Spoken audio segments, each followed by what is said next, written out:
Okay. My name is Emily Elliott, and I'm a reporter for East Lansing Info, who's been covering school-related topics for about the last 6 months. With me today, I have Dr. Jane Turner, a local pediatrician and former school board trustee.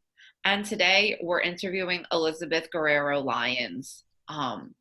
So without any further ado, I'll ask the first question. If you All were right. elected to the school board, you'd have to deal with a major public health crisis. Talk about how you see yourself handling this as a board member in terms of decision making. Yeah. Great question. And yeah, what a time to run for school board during a pandemic, right? But I'm up for the challenge. And I think depending on,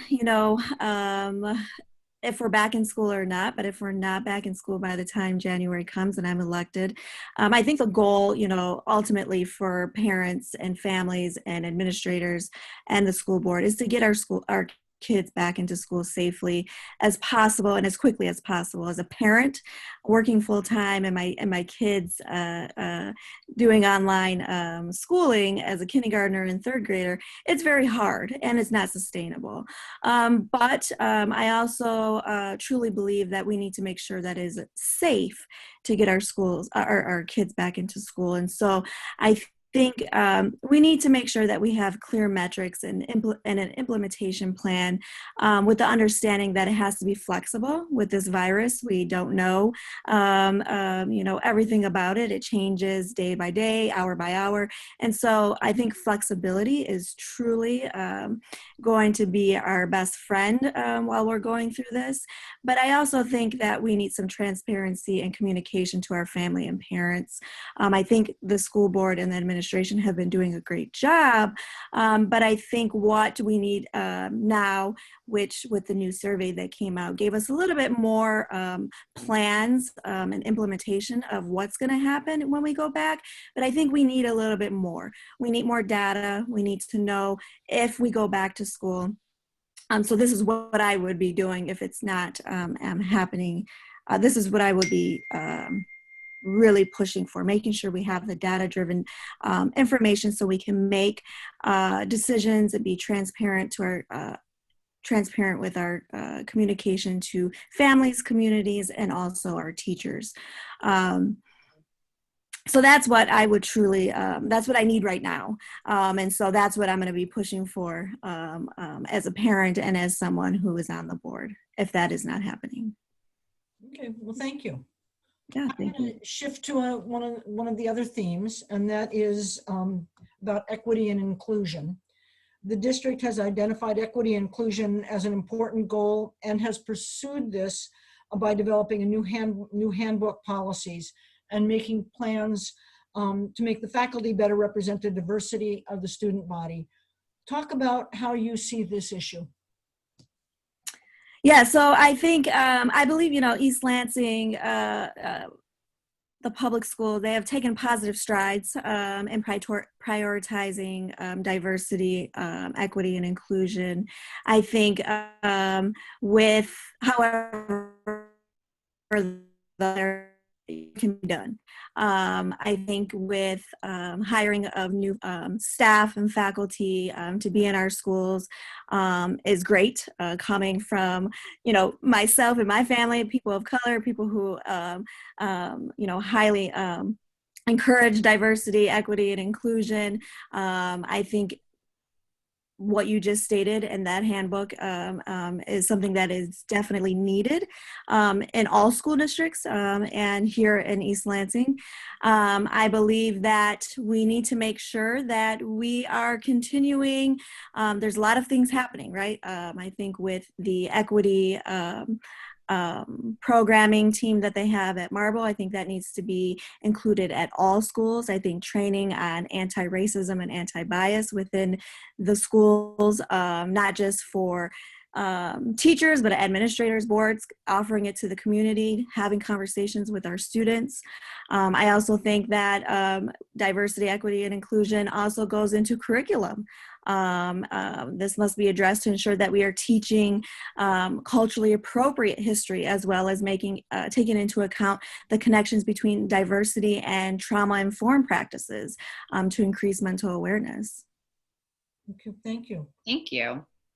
Our next question for you is, how do you understand the role of a trustee in relationship to the district administration? What do you see as your chief responsibilities in this area? Yeah, great question.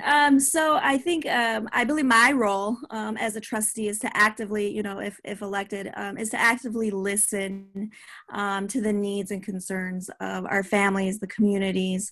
Going back to what Jane mentioned, the higher of administration and evaluation of the superintendent, making sure and ensuring we are being financially responsible with our taxpayers' money.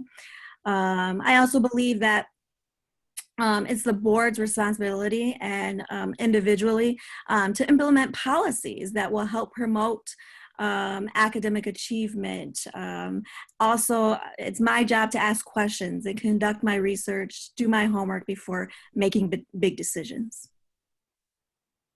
Okay, thank you. And then the next question kind of is supplementary to this, or plays on that, and that is that as a trustee, you'll have to quickly learn a new set of laws, policies, and protocols.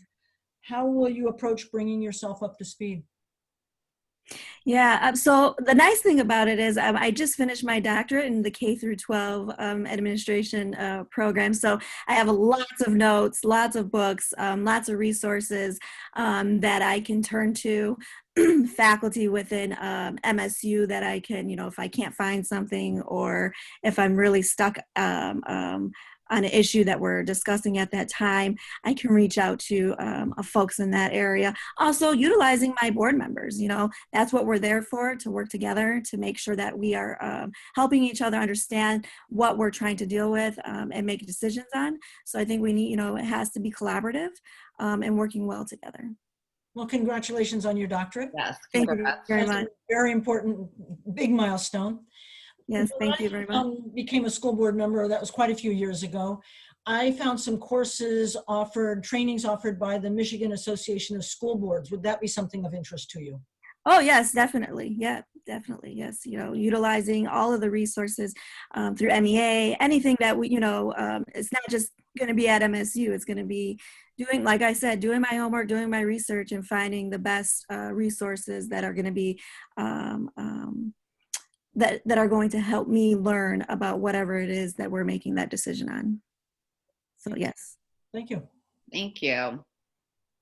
So our next question is, what programs at East Lansing Public Schools, educational or otherwise, would you like to see the district devote more resources to, and how might you make that happen? Yeah, so I think, let's see. So I think, so we must ensure that, at East Lansing, we are making sure that we have equitable programming for all students and funding these students based on their needs. And so I think too often our students with special needs, ELL learners, studying in poverty are left out and underfunded. And so I think we need to make sure that we are making sure all of our students' needs are taken care of. And that, like I said, can be in many of those different areas. I think we also need to make sure that we're incentivizing our teachers, because our teachers are so crucial and important and to our students' learning. They do so much and are sometimes, not thanked enough or paid enough. And so money is always a big issue. And I think, and I had this conversation about a couple of weeks ago, and I think, and Michigan has some of the lowest taxes on recreational marijuana sales, and levying those greater taxes on marijuana could be a good revenue source. So we could also um, um, be more, it could help with more effectively and efficiently delivering mental and wellness services by using a one-stop shop partnership with local health departments. So I think that would be a nice way to bring some revenue into the education system while also helping all of these students in all these different areas to resource those programmings.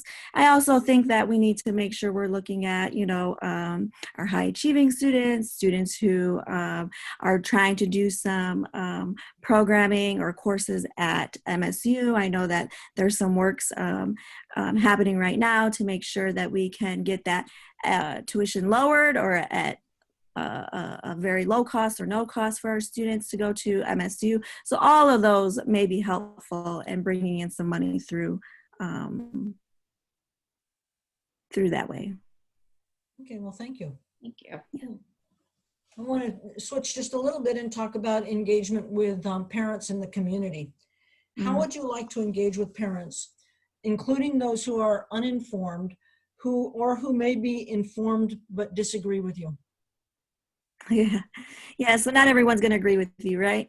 And going into a school board, as a school board member, you have to know that. But you have to be willing and open to have conversations.